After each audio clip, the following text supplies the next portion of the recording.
that feel the need to protect themselves by carrying a knife or carrying a weapon.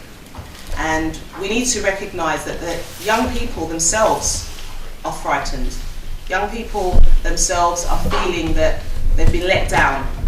So we mustn't just look at the victims, we must also look at the potential victims, who are young people who are trying to go about their lives. And that's our responsibility. It's a stain on society that we have young people that feel that they have to protect themselves in this way. And what we saw in Edmonton just a few weeks ago, I think really brought it home to us. I was fortunate enough to sit down with the police and stakeholders to find out what actually happened on the 17th and the 18th of November. Because what we saw as a community were two very, very serious incidents which were interconnected. And they weren't random acts, but any one of us could have got hurt whilst these incidents were taking place. And I don't know if the police have spoken to the community about what happened on the 17th and the 18th of November. But what I was told was that they were interconnected, and unfortunately, the young person that the gang was trying to get was in both of the incidents. So I don't know how much you know, and obviously I'm very happy to talk to you more about that. But what I want you to know is that the police have taken it a lot more seriously than I thought they would have, because they had the meeting and they explained that they knew some of the individuals because they had already been identified as young people that potentially could be caught up in violence. But that's still not good enough for us, because we could have been walking past that, we could have been going to the shop, we could have got hurt. And that is why it's important that we come together and we say enough is enough. That is why we come together and we say, why are you not talking to us? How can we help prevent this happening? Because as we all know, and as we all felt at the time, it was traumatic, it was scary. We were watching it on TV whilst it was happening, because they were interconnected and they were happening quite quickly. So I think what we need to remember, that violence is being conducted by a very small number of people. Amongst them, of course, are young people, but this is also interconnected with drugs, with the spate of prostitution that we're seeing along 4th Street, because organised crime doesn't just happen in isolation. There's lots of other things which we are experiencing in Edmonton, and I think we need to start recognising that what we're seeing in Edmonton is not just because there's one group of people who are thinking they can take advantage of us. There are lots of people who feel that it's easy, we're open, and we're allowing that to happen. And that's why us coming together in this room and us talking and making sure our voices are heard are showing that this is not acceptable. Edmonton is not a place where gangs can come and just do whatever they want to do. Because we live here. There's many of us that can't go nowhere else. And this is our home, and we want to be proud of our home. And it's important that everyone recognises that. This is not a dumping ground for people to just take advantage of us. But what we need to be saying to young people is that if you carry a weapon, you are more likely to be hurt by that weapon. Carrying a weapon is not a way of protection. Carrying a weapon could potentially mean you lose your life. And that is the message we need to get out to young people, first and foremost. But as we know, young people feel vulnerable, they feel threatened by other young people. They also feel threatened by the police as well. They feel the police are not there to protect them on a day-to-day basis. If anything, they feel the police are there to blame them for the violence that's taking place in the area that they live in. And we're talking about young people of the age of 15, 14. I mean, at that age you should be carefree. At that age you should be free to walk down the street. You should be able to leave your bike outside a shop without being accused of stealing the bike. And in the new year, I want to have a conference myself where everyone comes together. We start talking together. We have our own plan for Edmonton, of what it should look like. And anyone that wants to come in here, whether they want to give us funding, whether they want to work with us, we tell them this is what we want here. They don't need to turn up and tell us what we need. We live here, we know what's going on. And I just want you all to be part of this, and let's work together, because I think we can make a difference, but we just need to show other people that we're proud of where we live and that we have our own standards. And at this point in time, they need to be better. So, thank you so much. Thanks very much. Thanks very much, Osomo, thanks. So thanks very much for raising those issues, and I think this is an opportunity for us to put the question, is anybody the question of local MP, that you may have before we go to our group discussion. The year in 2008, 3 of us stabbed and 1 was bricked in the head and died 2 weeks later.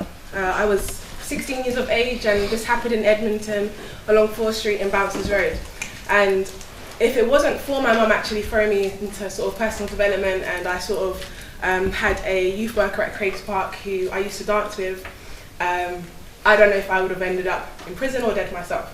And that was my life, and I set up my own company once I did a degree in youth and community work 6 years ago, and that is there to help inspire and save young lives through enterprise. So we run programs for both early years and young people, and it's been working, but most of my work has actually been all valued in southwest and southeast London, where young people have access to free enterprise, employment and training up to the ages of 30.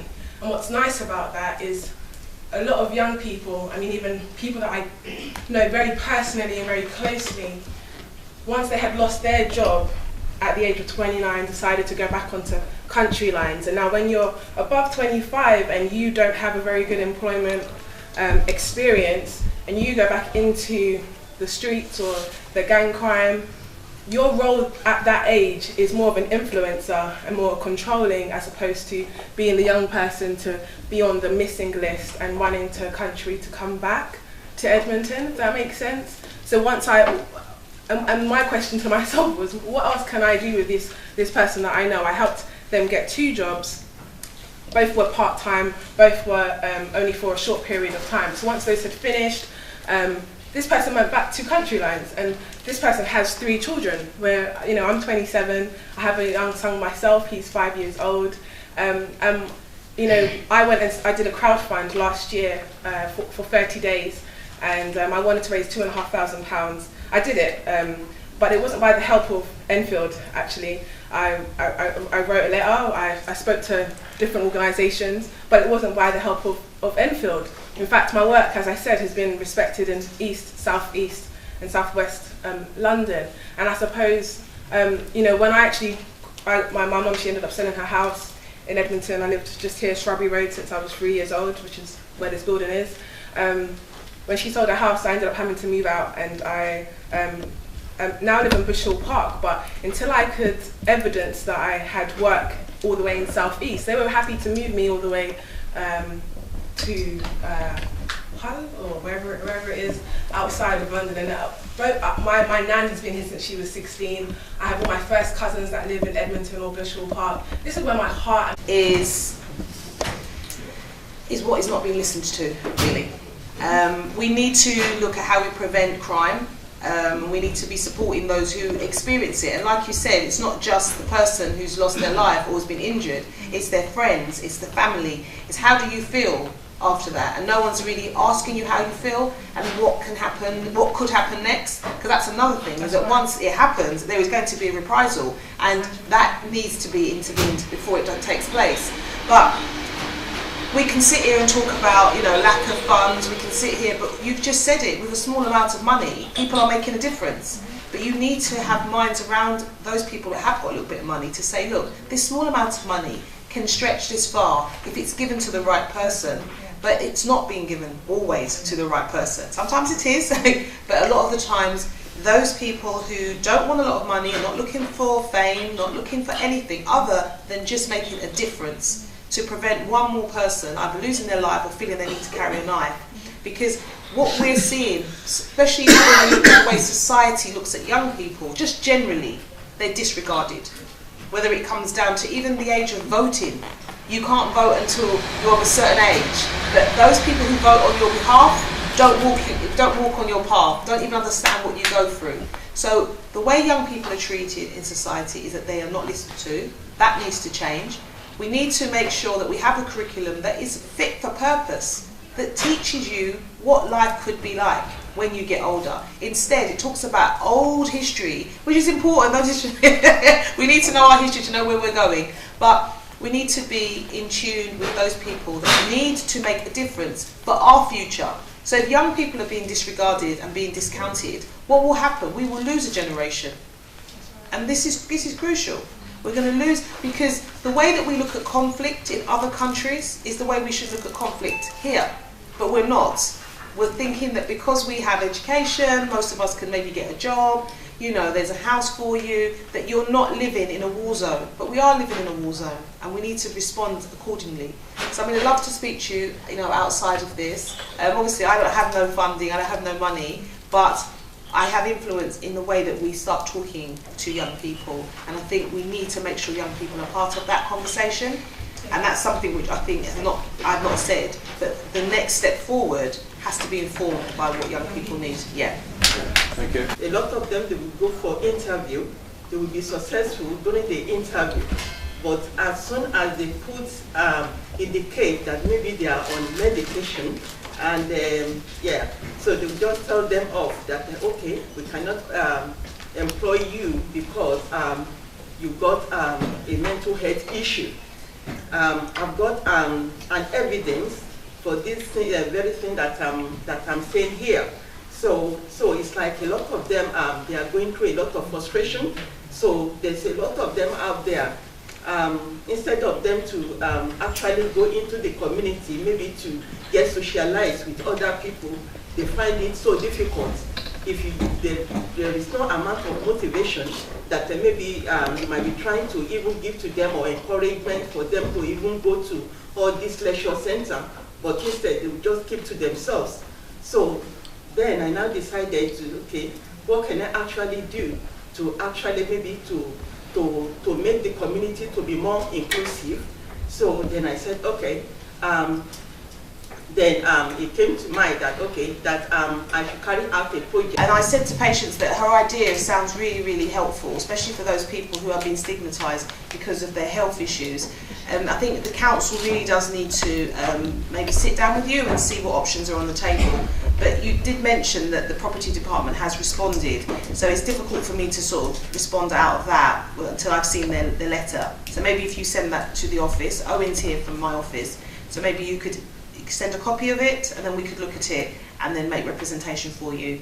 Age starts from year 6, year 5 in primary school, obviously. And the numbers throughout England is high, obviously. Through Glasgow, it's about 3-4% of the grooming on it. And throughout Sheffield, Bradford, same number. But now in London, especially in Enfield, Haringey, North West London, South London, the grooming has started picking up a lot. So what are you guys doing to prevent that, especially within the community, not just the community, in the schools, especially the primary schools? Because now you start seeing a lot of the primary schools are getting students, young kids. Don't you think we should prevent that early and getting involved? That's my question there. Without a shadow. I used to be a governor at a school in Tottenham before I became an MP. I was in Ferry Lane. I'm sure you guys know where Ferry Lane is. And we had a lot of young kids there whose older brothers, when I say older brothers, I'm just talking about a brother that's 12 years old. And we had one young boy that ran out of the school because he thought that something was going to happen to his older brother, and he escaped from the school, and he was 7. And you know, he was vulnerable on so many different levels, and vulnerable to end up in a gang himself. So what we did, we intervened as a school. We didn't wait for the council to get involved. We didn't wait for the government or the MP. But as a governor, what I did is I approached the family and I spoke to the mum, and then I found out what was happening at home. And unfortunately, it was very complex. It wasn't straightforward. And a lot of it was around her own mental health and stress that she was going through, because she was witnessing it herself. She could see what was happening. No one needed to tell her that her children were not acting as children, they were acting as adults. They had far too much money, they were able to buy clothes for themselves, and the mother did not have enough money herself. So what we had to do as a school is we need to have a wider conversation, not just to isolate the mother, to try to just speak to the mum alone, was to talk to all of the children. And for us to do that, we had an assembly. So I'm just telling you what I did, and how now as an MP, I need to take all of that experience and make sure that as a council, as a borough, or as local leaders, we're having those open conversations. Because what we're good at doing is isolating families and stigmatising families, similar to what Patience was talking about. And the impact that has on individual families is that your health will deteriorate because you'll blame yourself. So we had an open assembly with the school, and then slowly we asked different teachers to identify in their classrooms children that didn't used to come into school hungry. So then what we did is we had a breakfast club. And all we had was cornflakes and milk and some toast. And nobody paid for that. So the school took responsibility. Because again, if you say you paid for breakfast, but you can't afford breakfast, so your child can't have it, then we're separating kids. And the reason I'm speaking in this way is that we have to be holistic, not aggressive in the way we respond, if we can be. Sometimes we have to intervene quickly and scoop a child out because nobody can help the family and no one can help the child. 1 minute, sir. But if we're holistic in the way that we respond, we're able to help more families. Because sometimes you can't help one family, but you might be able to help 20 other families because they're seeing what you're doing, and then they feel comfortable to start telling you things. Because the way that we inform each other is by being open, like we're doing now. But a mother has to feel safe in the school, that she can talk about what's happening at home without the teacher calling in social services to say, all right, we're taking the child away, it's over. And it's so delicate because you can pull on one thread and everything collapses. Or you can build up a family, they feel strong, and then they tell you about all the other families to say, my neighbour's going through the same thing and this has happened and I'm a success case and you've helped me. Because you've helped me, I can bring more people in. Because it is epidemic. Levels of poverty and how that's affecting our communities is sky high. You did, I don't know if you heard, I'm sure you know. Yeah, I know. Of course, you're well read. You're well read. Yeah, I know you're well read. Yes. I'm also chair of governors at a special school in Enfield. So I know about schools and I know about education, and I know that schools are very underfunded.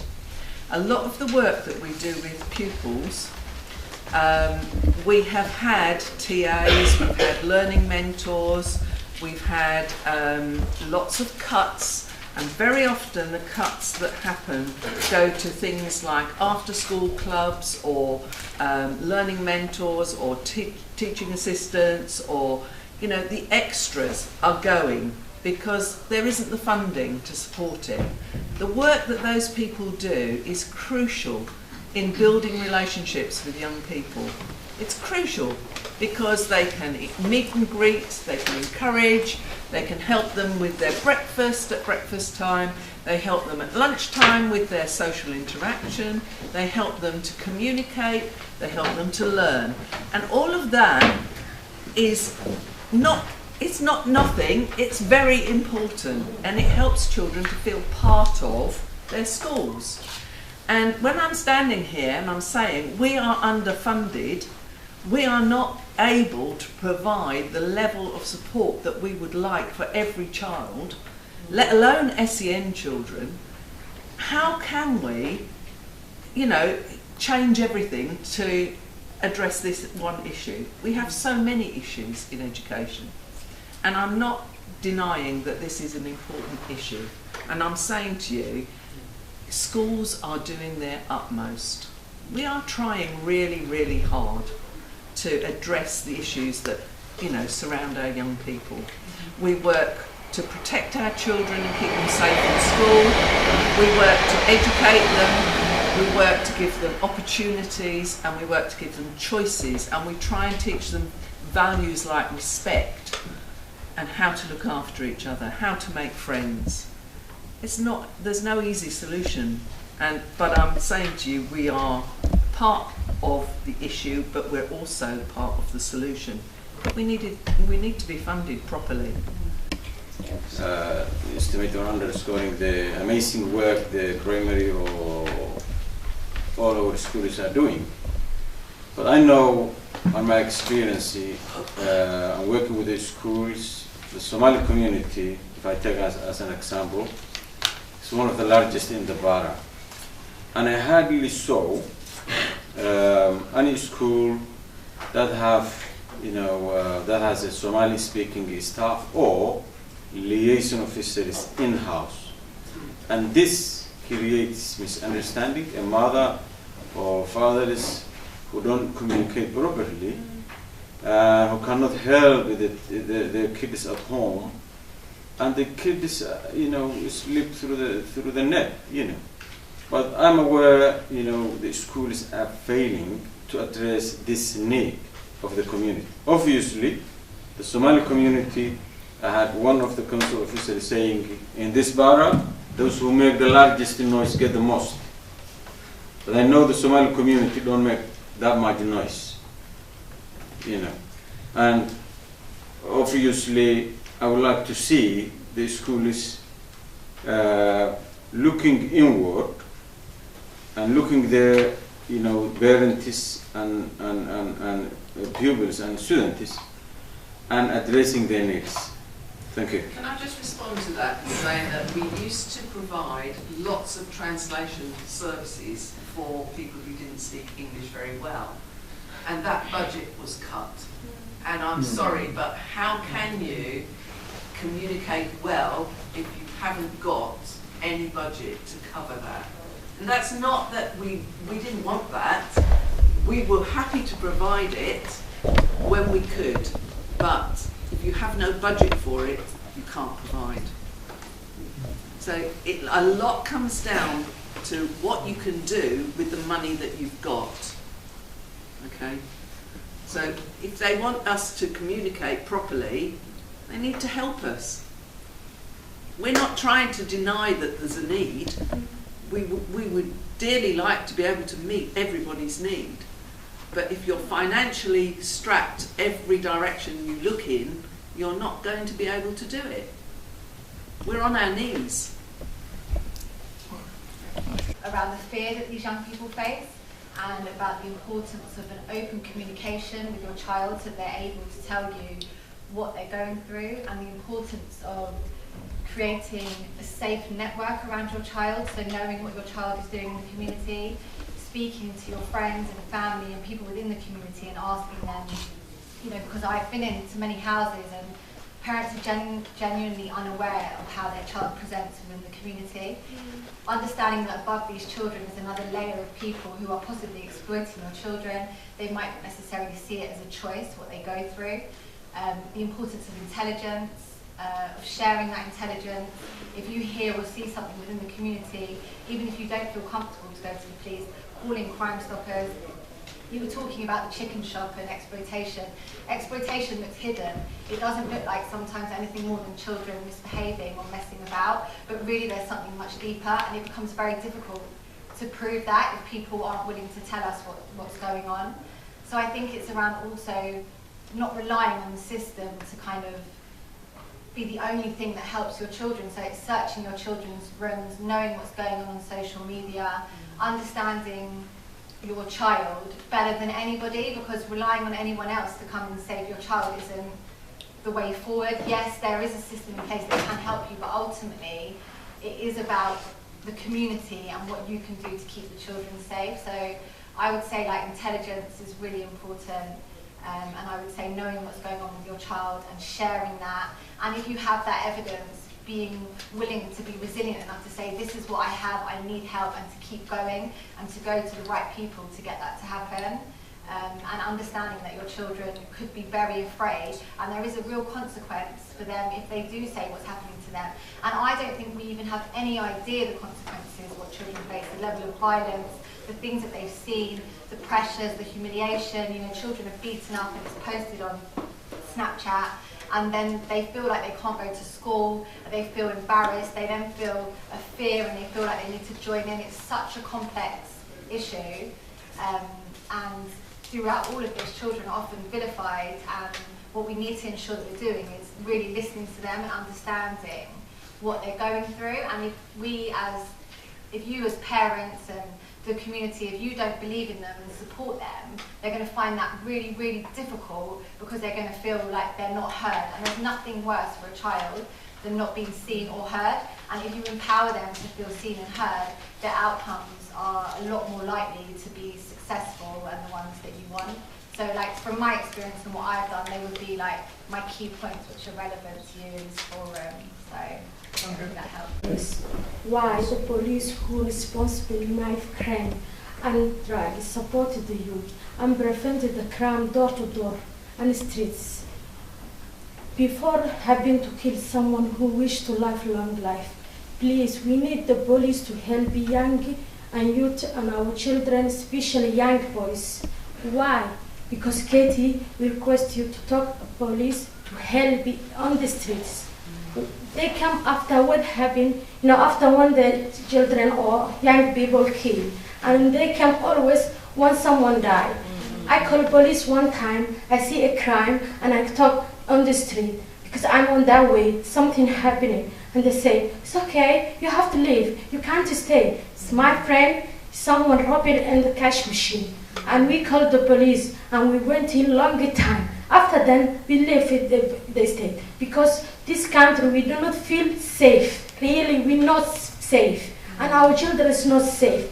Please and please, we need to talk police regularly and come on the streets because innocent children dying every day.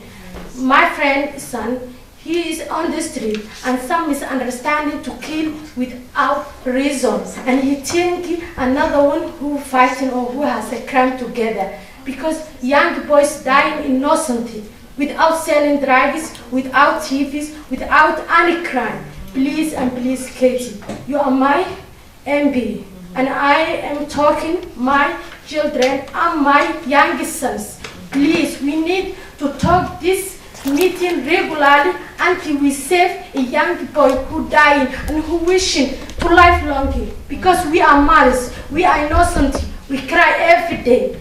Every day really we cry. And especially Somali community, they're waiting the next door who's dying next time. Every day dying innocent young boys, especially boys. Please and please, community not to sleep. Not to sleep, really not to sleep. We have to walk. We fly here, and we come from about Civil War, and we are seeing dying every day. One day, 3 children are dying, 3 young boys are dying. Please and please, thank you, and thank you to come us and to talk to us. We are really happy to see you. Passionately and emotionally, actually, embody the feeling of a lot of mothers in the UK. You like to say something? Yes, no, I'm with the sisters. We need to talk more so, not only when there's something bad happening, we should be talking also when we have something positive.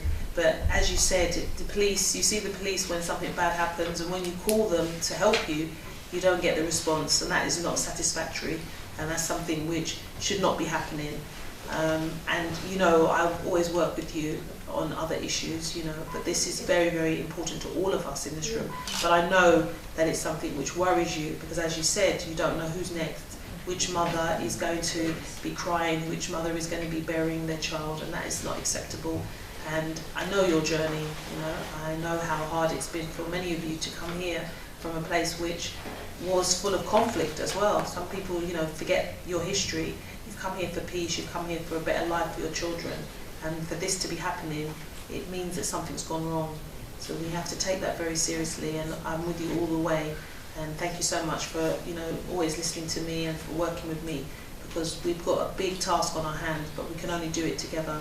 And I'd like to thank the lady at the back who gave us some really good pointers about how the community must start supporting their own children and not just waiting on the system to come in and support them, because as we can see at times it fails us.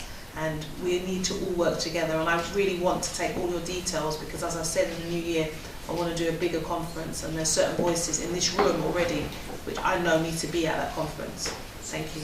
Thank you, Kate. Voluntary Action, an organization that is heavily supports the local community organization is Joe, would you like to? Yeah. Okay, so 10 years ago I ran a programme for youth projects in Enfield. They were quite easy to find. They worked in partnership with youth centres and youth workers.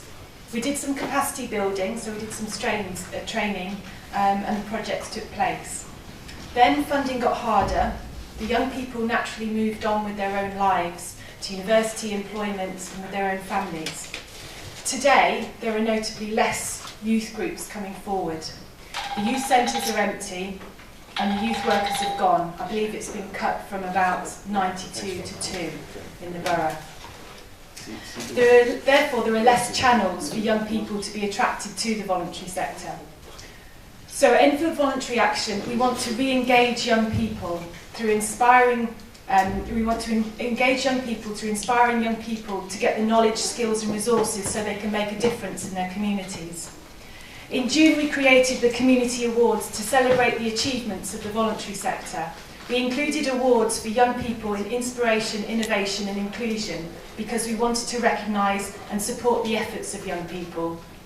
We invited Sharon Long from the Partnership for Young London to our AGM in October because the voluntary sector needs to be more proactive in this area. We all have a duty to young people. Sharon's message was clear. We need to create projects and activities for young people to attract young people to the voluntary sector. There has to be positive social local action that will directly appeal to young people. In an ideal world, this will be created by young people for young people, but we're not in an ideal world, and we all need to initiate this work because we can't carry on hoping that somebody else will fill this void, creating the violence that we're also disturbed by. The voluntary sector is having a really hard time, but we still have choices. So we can choose to create projects for young people. So arts groups, sports groups, even older people's groups with intergenerational projects, dancing, singing, women's groups. We all have that duty for young people. We will all benefit from young people being in our organisations who understand technology, social media, bringing a fresh approach. We will all benefit from safer streets and more cohesive society. Enfield Voluntary Action has helped hundreds of community groups and thousands of volunteers to take part in local social action, connecting people to opportunities. We ourselves have applied for 3 grants to help youth groups this year. We're waiting to hear back from 2 others. The Young Londoners Fund is one of those opportunities, and later on I'll talk through some more funding opportunities. We want to see our youth centres full. We want to see a menu of positive activities for young people across Enfield, and we want to see skilled youth workers in voluntary organisations. And we want to be able to, next year, we want to be able to celebrate more young people's contributions to the community. That's what we're really aiming for. EVA can do our best to guide you, inform you, empower you, and provide the access you need to get resources to set up your youth projects. But we can't do it without you. So I'm really putting a plea across to say, please consider youth projects, come to EVA, our doors are open and we're ready to work with you if you have ideas for youth projects. This is really where we believe we can make a difference. So I've got some Kishore, our community development worker, has found some trusts and foundations for young people's projects, and we'll be happy to talk to any groups that want to apply and try and set up youth projects in the borough. As I say, the Young Londoners Fund from the London Mayor's Office is a very good one to start with. there's going to be a new funding round opening in the new year.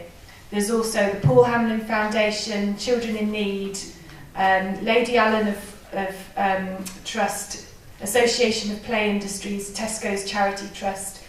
There's so many funders that will fund projects in this borough, and really the starting point may be with a lottery grant awards for all, or culture seeds, which is very easy. You need 400 words to state what your project is.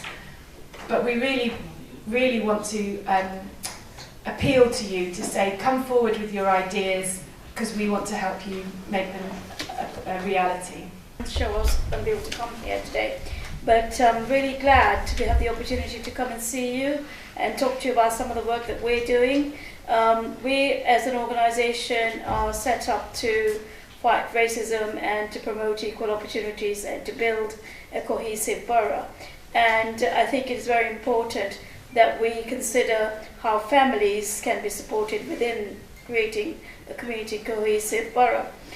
In the past, we've actually had conferences where intergenerational work has been asked for by the young people themselves. People assume that young people don't want to be around the older people, but actually they would like the opportunity to be in places where the older people are as well. For example, in mosques and temples, etc. But I think that some of those opportunities have been actually missed.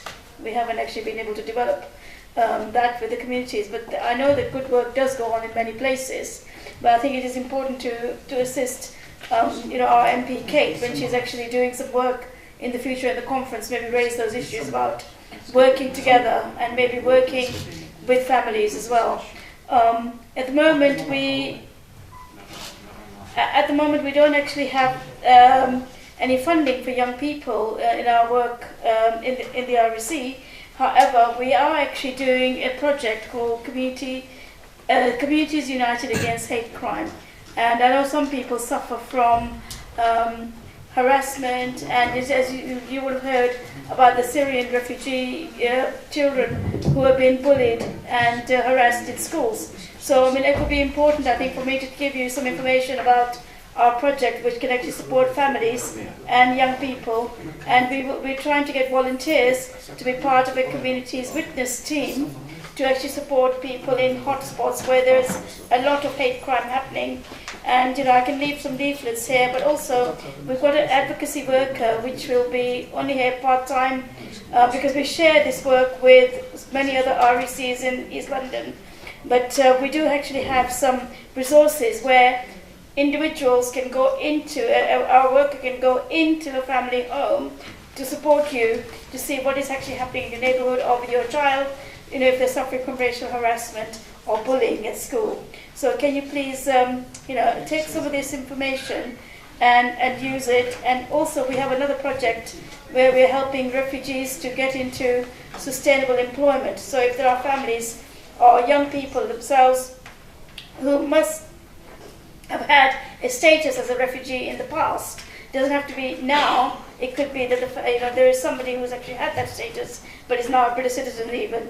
They may be able to seek jobs, etc. We can help with CV writing and other opportunities for them with our partners from Renaissance, which is a very well-known organisation that helps people with employment issues. So I can leave you those information, but moreover, I'd like you to know that we're actually based upstairs as actually neighbours of Enfield Voluntary Action. We're both based upstairs on the second floor as organisations, and we are there to help the community with any issues, particularly with discrimination. If there is somebody facing employment issues or any other kind of discrimination, then we are able to assist with someone who can actually take your views forward or your issues forward and get you to the right places, to someone else who might be able to assist you. So we are there to help as individuals, we're there to help organizations. So in many ways we are there for you. But I think sometimes our message and our name is not really known to you all. So we are actually there for you. And if you've got things you want to talk to us about, I'm sure that Bashir will also he's on our board actually. Bashir, he'll be able to assist you to communicate with us as well. So thank you for the opportunity. Thank you. I'll leave some of these leaflets here for you. Yeah, can you do those? Call Richard to say the closing point is on board to gather the conference before we go to lunch. 5, and I work as a storyteller. I collect people's stories, and as a result of that, I met a number of Somali organisations. So I have a kind of specialism in Somali stories and in Somali experiences, and this is how I know poverty concern, and to some extent Bashir as well. But I'm also a taker of notes. I like to listen to people and write down what they say. So I'm going to type up all the things that people have said, which I've noted. I'll type all this up and we can circulate it. So but just to summarise the points that I pulled out of today, and this is just a summary for today, but because I'll give you the full notes later on. I've heard people talking about what would be called structural factors in knife crime. And those factors are things like funding for the police, poverty, the absence of facilities and of youth programmes. And they're also about, oh, the mayor has come, I have to stop, the mayor has come. That was it. We had the citizenship ceremony this morning. Nearly 100 people got their British kind of certificates, and I had to kind of deal with all that. I'm so sorry to apologise. This is such an important kind of event for all of us in Edmonton, especially. So really, I'm so sorry. Yeah. Do you want to? Shall I continue, or do you want to? I'll be quick. Shall I be quick? After the mayor. After the mayor. Okay. Yes. We want to have very important and valid points to be included in your sample. Good thinking. Good thinking. Yeah. Okay. Well, Edmonton is the most deprived and poorest area of Enfield, anyway, and we're suffering from high rate of knife crime. And some elderly and also children, vulnerable people who live in Edmonton, some parts of Edmonton, they don't feel safe. So we need to get together, and we need struggle really to fight back and get together and look for the solution. And we kind of working very closely with the local police, for the safety, security and everyone else. But the thing is, we need our communities to get together, as you did today, which is really valuable. So we need to get all together and look for the tactics and solution where we can guide these young adults into healthy lifestyle where they can keep themselves away from all this danger. Because it's like a little game for them, it's like a little toy for them, but it's not. We're constantly losing lives in Edmonton. In the last few months, we had many incidents where many mothers and fathers and brothers and sisters approached ourselves in council and showed their concerns and worries. So it is worrying, and we should all worry about it and really get up and get together and stand against this. Whatever we can do, whatever. Yeah. Thank you. If there is any question for the Lady Mayor, Lady Mayoress, yeah. I'm still learning. Then we will move to closing down remarks from Richard. Any the mayor is again is a local councillor as well as the mayor of Enfield. She's a BME councillor with humble beginnings, and that puts her in a special place to understand the local issues and also to have priorities in her work for the issues that we may all face. If there's any issue, if there's any question, before you ask any questions, I have to kind of admit this. My role is non-political. It's completely impartial. So I won't be able to answer any political questions because I'm kind of representing the whole borough at the moment. And I have to be completely impartial, and I will talk with love and peace. Yeah. Thank you. We're running a bit late, so if we can limit the comments or questions 1 minute each person.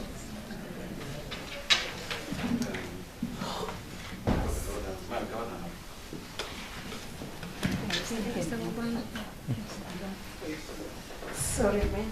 And as we had before, and I think we have to. We would like to get more places because let me tell you, a little story has a big meaning. And like I have 7-year-old daughter, which is a lot of which she has more curiosity, so she would like to know everything or what's going on around the world. Like every night when I send her to bed, she watches through the window outside and she watches boys or men drug dealing downstairs or out of my flat.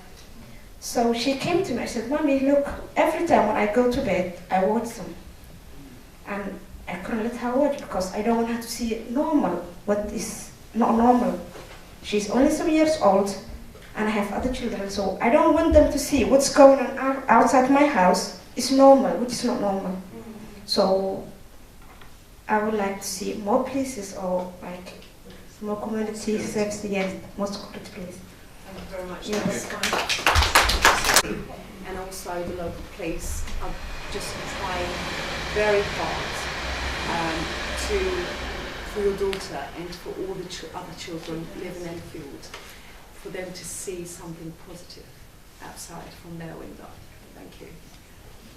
I was just going to ask, there's loads of stuff on there, but it's usually all about paying your taxes or about housing or those other issues. So it would be great just to know for parents, for young people, in the cases even where maybe police aren't there to be outside their estate, that there's somebody else that she can call. There's outreach teams that are able to just make a presence. And it'd be really, I don't know if there's a way that can be navigated. It probably would take a long time, but I don't know if you kind of when you look at the website, it's which part that you can kind of I can come back to you and we can both understand exactly what parts. But we've got hundreds of kind people, very kind people in voluntary sector organisations and in local voluntary sector, working very hard to improve people's lives and to enhance people's lives in Enfield.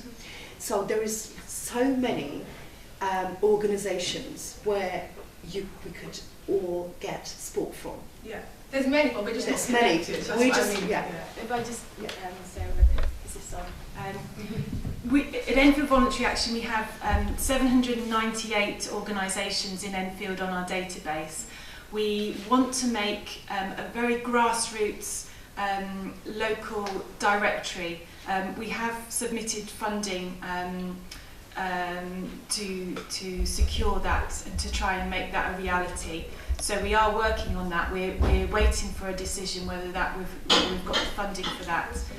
If that's not successful, we have another one in the pipeline. We will make that a reality as soon as we get the funding. It's something we're working on. So yeah, watch this space, hopefully. Thank you very much. We're running actually late, so I will call Region to... Okay, I'll be even quicker than I was going to be.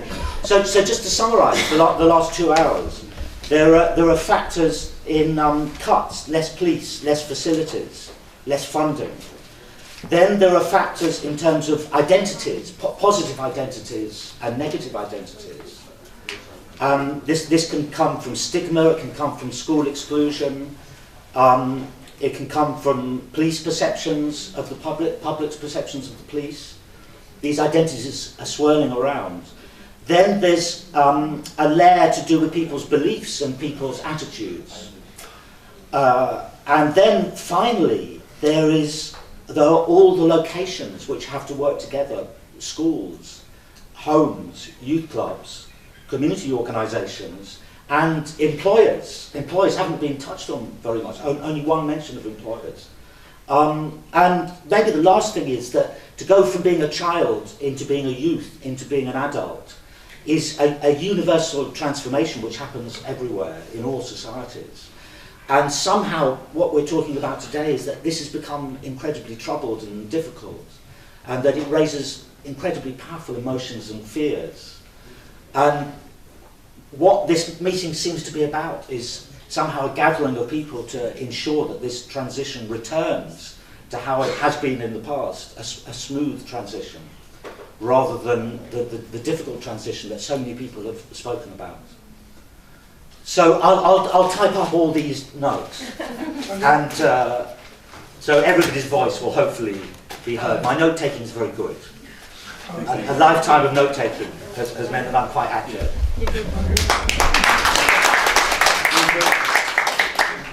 Thank you very much, Richard.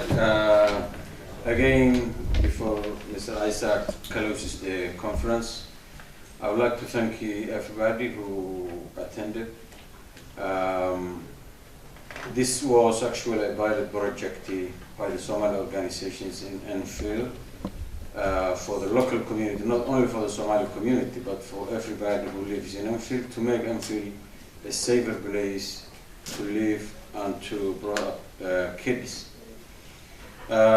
We got the message from all of you, and also from the political leaders, the local leaders, and you will see more of this, hopefully, as local community leaders, as parents, as residents in Enfield. We actually feel, you know, the pain, the feelings, the loss that every one of you has talk about today, and we'll be working harder. Thanks very much. Thank you. Other organizations come from West London. Banoda Foundation is here. Abdurrahman is Dr. Unai and Dr. is Pakistan. They are here. Trunji, they came all another Oporo. Thank you very much, everybody. And we are going to lunch now. Have lunch.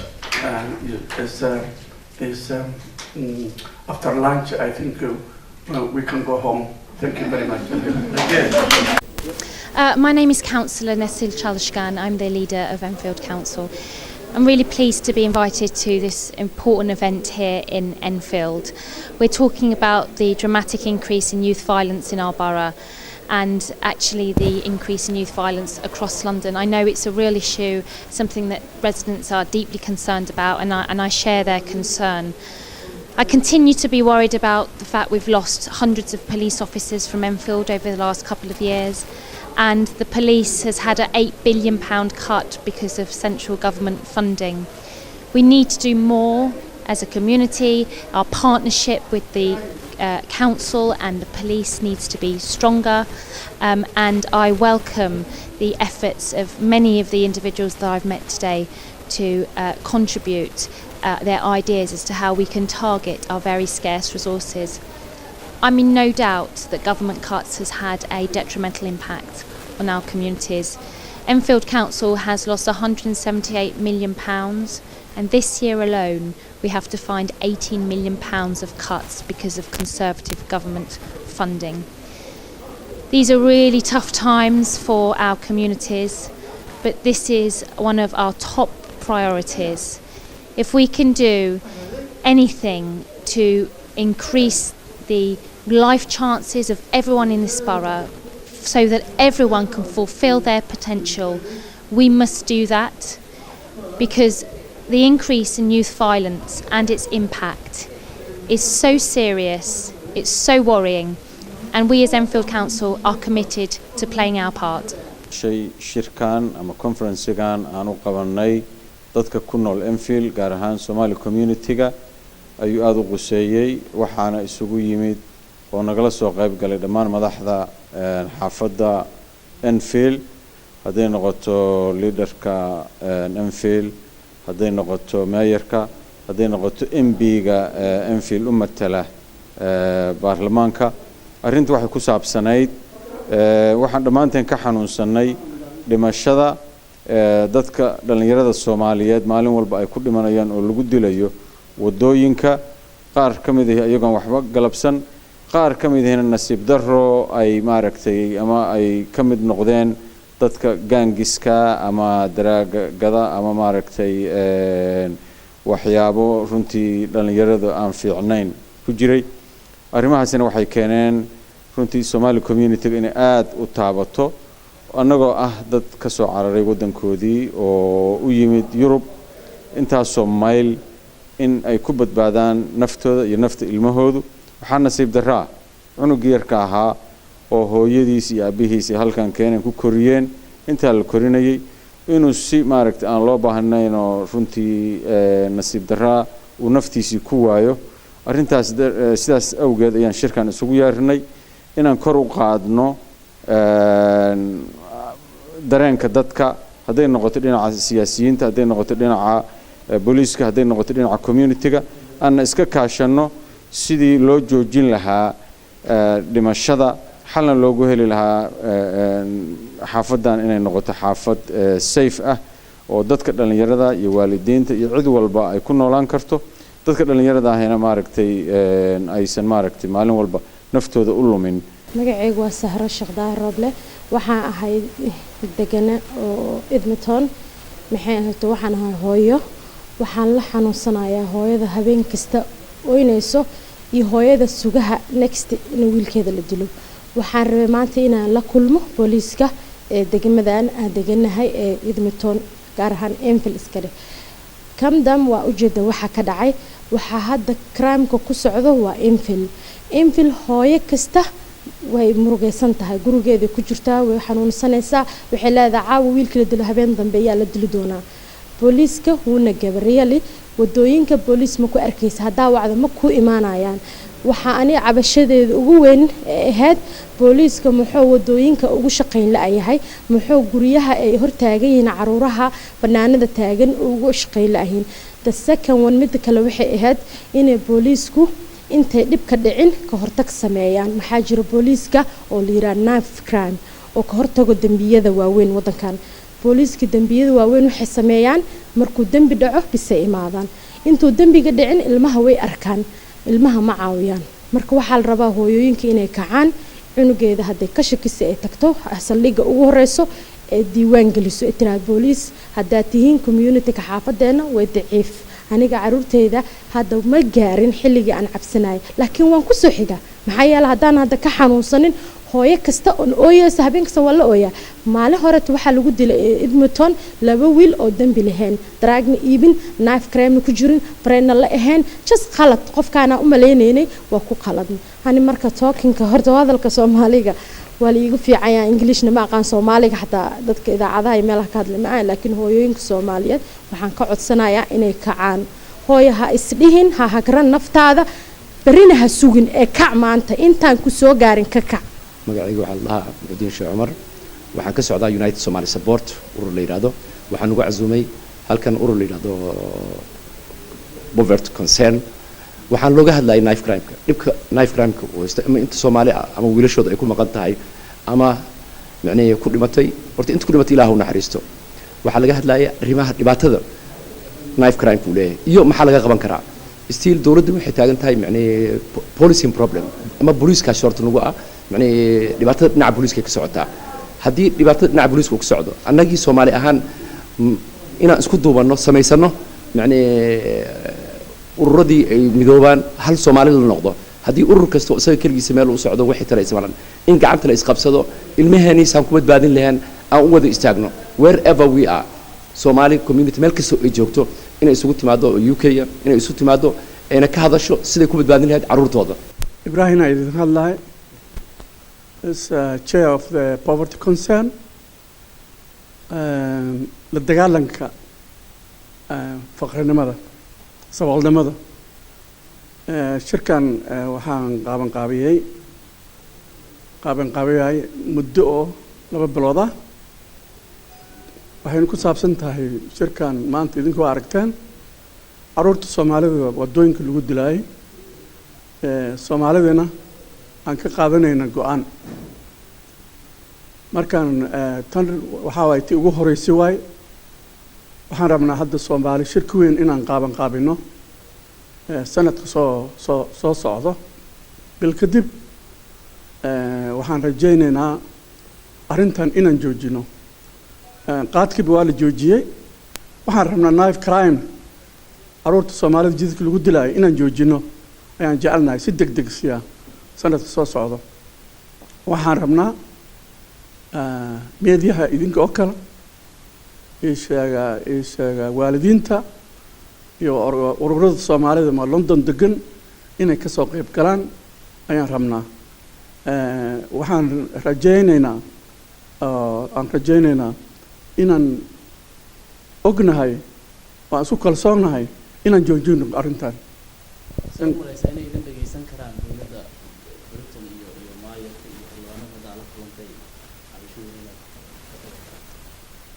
dhibaatada meesha jirto waxa waaye horta ishaga resource la'aan waay markaan booliiska shalay shir baan lahaa inay imaadaan ahayd ma imaanin sababtoo ah ma ogi waxa waaye arrimahan oo kale waa ka gaabsadaan waxay sameeyaan wax la yiraahdo risk assessment ay sameeyaan aad ay uga gaabsadaan laakiin annaka ma ka harayno MP waa imaaday xafadeena mayorkan waa imaaday leaderkan waa imaaday boliis kaliya ka maqnaa waxaan rajaynaynaa shirka dambe inay imaan doonaan saasaan rajaynaynaa